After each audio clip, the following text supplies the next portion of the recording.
साथ संगत जी, प्यार से कहना धन निरंकार जी। साथ संगत जी, सत्संग जीवन की प्राथमिकता हो तो साथ संगत कभी ऐसा होता है कि हम जीवन में किसी और को ही महत्व देते हैं, वही प्राथमिकता हो जाती है। लेकिन अगर हम सतगुरु से जुड़े हैं और सतगुरु से जुड़ते हुए हमें सत्संग हमारा जीवन की प्राथमिकता हो गई है तो अच्छी बात है। और आइए हम जानते हैं फिर विस्तार से माता जी के वचनों द्वारा। तो दास निवेदन कर रहा है, अगर आपने अभी तक चैनल को सब्सक्राइब नहीं किया है तो संदेश निरंकारी का चैनल को सब्सक्राइब कर दीजिए और बेल आइकन भी प्रेस कर दीजिए। साथ संगत जी, हम एक सतगुरु के दर पर रहते हैं और सतगुरु हमारा हमारा शिक्षाहार है।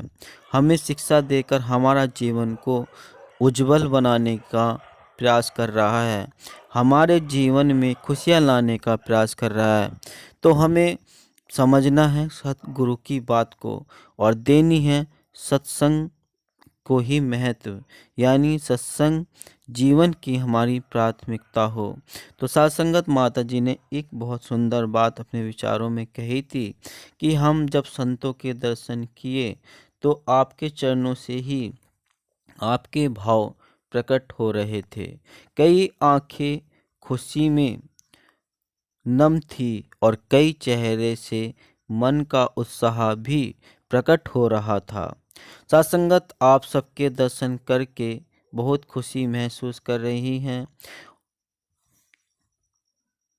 वह यहाँ सुबह की सत्संग में आप सबका उत्साह देखा कि पूरा हॉल संतों से भरा हुआ है। वह देखकर बहुत ही अच्छा लग रहा है। चाहे इतनी सर्दी की सुबह है फिर भी आप अपने आलस छोड़कर इस निरंकार प्रभु परमात्मा की महिमा गाने के लिए संगत करना चुना। यह जज्बा हमेशा जिंदगी भर कायम हो।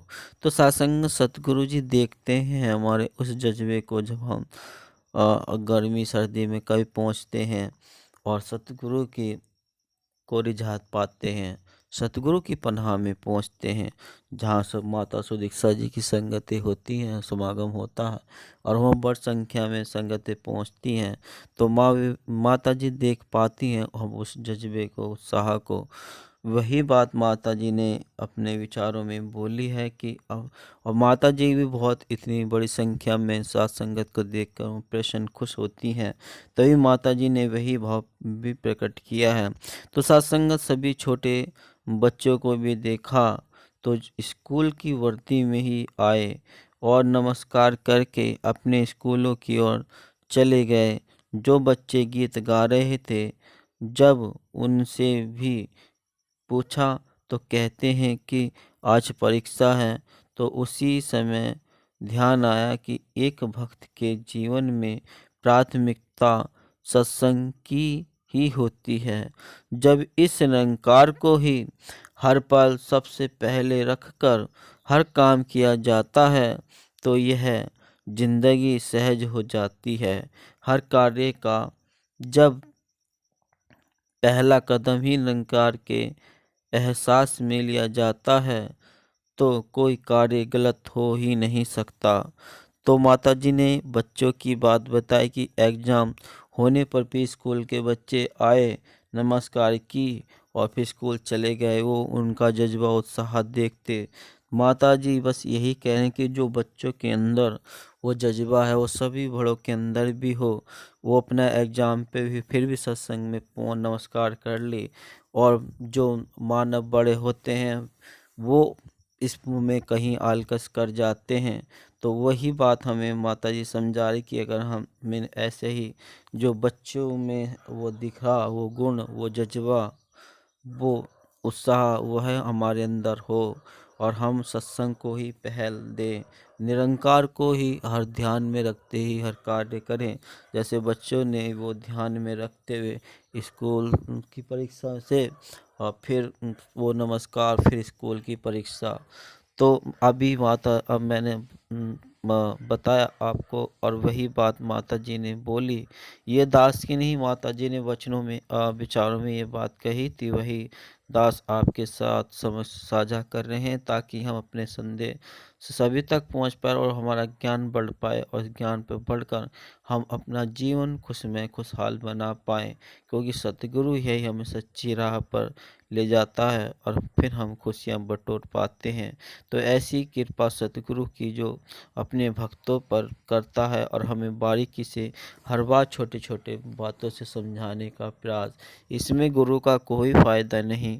फ़ायदा है तो एक भक्त का, एक संत का, एक मानव का, कि ये 84 लाख योनि के बच्चा कि हमें मानव चोला मिला, तो हम अगर उसमें अच्छे रहते कार्य कर ले, तो फिर भी सतगुरु हमारे लिए कितना ही कोशिश हम कर रहा है, हमें समझा रहा कि जिस उद्देश्य से हम ये आए, और 84 लाख योनि में हम ये मानव तो चोला प्राप्त हुआ है, तो हम वह कार्य कर ले।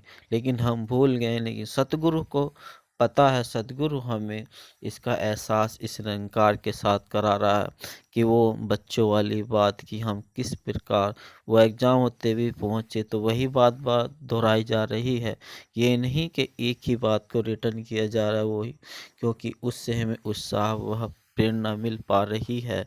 तो साथ संगत यही कहने का भाव, कि हमें जो माता जी हमें जहाँ ले जाना चाहती हैं, उस मंजिल में, उस रास्ते, उस डगर पे हम चलते रहें सद्भाव कर्म से, सद्गुरु का आदेश मान ना कर चलते रहें।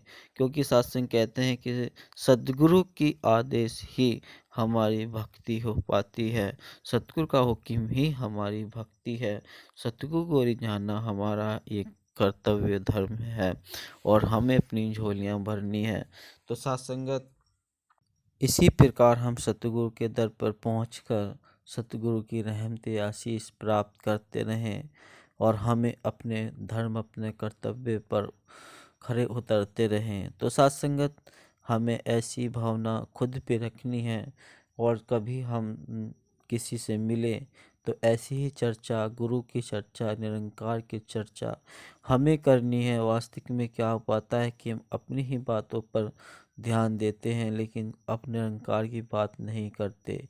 और अगर हम निरंकार की बात सभी से करते हैं, तो निरंकार की भी क्या भी नाम आता है, गुरु का भी नाम आता है, फिर हमारी भक्ति भी हो पाती है। तो जब भी हम करें तो निरंकार की, गुरु की चर्चा ही करें साथ संगत, क्योंकि इससे हमें एक और भी खुशी ये प्राप्त होती है, सद्गुरु इस बात देख रहा होता है और वो खुश हो रहा होता है। कहते हैं इस निरंकार को सीसीटीवी कैमरा सब जगह लगा हुआ है, उसे सब पता है कि क्या हो रहा है, कौन क्या कर रहा है। हम बस दिखावा ही कर जाते हैं, लेकिन ये नहीं सोच पाते कि सतगुरु कण कण वासी है, उसे सब पता है, वो हर घट की जानता है। तो हम अपने कर्म से करें, कोई ये ना देखे कोई क्या कर पा रहा है, क्योंकि इससे हमारा कोई लाभ नहीं होने वाला, और हमारी भक्ति भी नहीं होने वाली। तो हाँ, ये हम सतगुरु की बात को आगे रखते हुए, निरंकार को ध्यान में रखते हुए, हर उसी कर्म से हम सतगुरु को रिझाते और अपनी झोली भरते चले जाएं, क्योंकि इसमें ही हमारा सुख है। तो साथ संगत, दास निवेदन कर रहा है कि अगर आपने अभी तक चैनल को सब्सक्राइब नहीं किया है, तो निरंकार संदेश निरंकारी का चैनल को सब्सक्राइब कर दीजिए, और बेल आइकन भी प्रेस कर दीजिए। हो सके आपको अच्छा लगे तो आप ये वीडियो सभी महापुरुषों को शेयर भी कर सकते हैं, ताकि वे भी सुनकर इसका आनंद और वो संदेश प्राप्त कर अपनी झोलियाँ खुशियों से भर पाए। तो सत्संग दास मनीष लेता है अब इजाज़त। सत्संग जी आपके चरणों में दास का प्यार भरा धन्य निरंकार जी।